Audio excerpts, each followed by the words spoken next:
Hi, I'm Johnny Allred, and this is my digital literacy narrative. In this video, I will share my story about technology use throughout my life, from my time as a kid with a lot of video games and computer games, to my time as a teacher, and now as a digital literacy researcher, where I'm trying to be more creative and intentional with my technology use and how I share these digital literacy practices with my students. You ready to go? All right, let's check it out.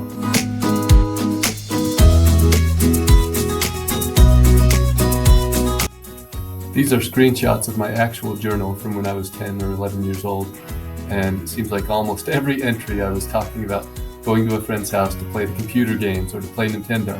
So it was almost always about entertainment and enjoyment. My use of technology was just for pleasure and leisure. And video games even to this day are something that I enjoy, I have fun with. And a lot of PlayStation and Madden football, a lot of the classic Mario and Nintendo games. And that was the foundation and the source for my use of technology.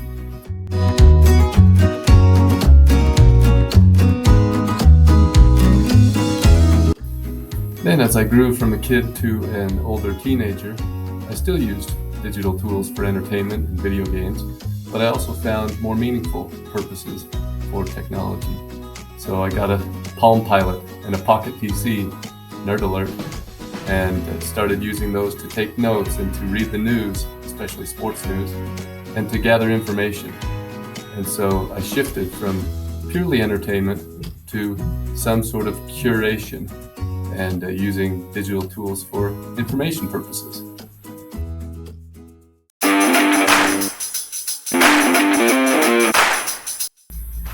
So fast forward from that time to the next chapter of my digital literacy narrative in 2012 when I became a high school English teacher.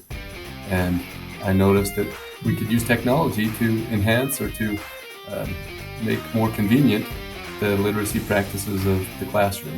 So I had my students start to use Google Docs and Google Drive for their personal narratives or their research papers.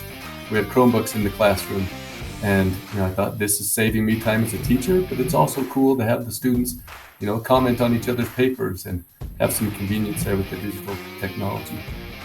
But it wasn't very transformative.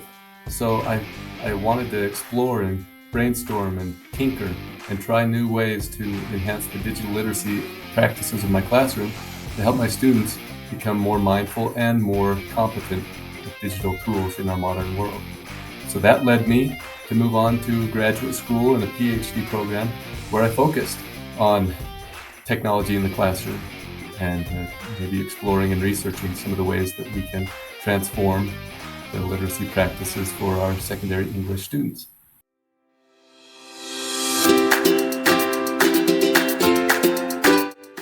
And now I'm a crusty old man with my own young kids, and I see how they use screens and digital tools, and I want the best for them. I also have been focusing more on media literacy and how I can be a mindful consumer of media and avoid misinformation and disinformation, things like allsides.com. I, of course, use the screen all the time at work, and that's not going to change, but I try to take walking breaks and get out in nature and explore. I've also set the screen time on my iPhone so I can track and try to regulate how often I'm on the screen and what I'm doing on it. I also set app limits, so I don't want to sit there on social media and scroll through forever. So 30 minutes a day with all my social media together, then it locks out. Sure, I play video games still at times. I have fun with that, but I want to be more intentional. I want to use tools for meaningful purposes and know what I'm doing when I pull my phone out, what my plan is. And I'm excited to teach this class and to help all of you and to work with you and learn with you about how these digital tools and practices and philosophies can work in your secondary English classrooms and with your young students. I hope that this is helpful to hear my story, and I look forward to learning with you.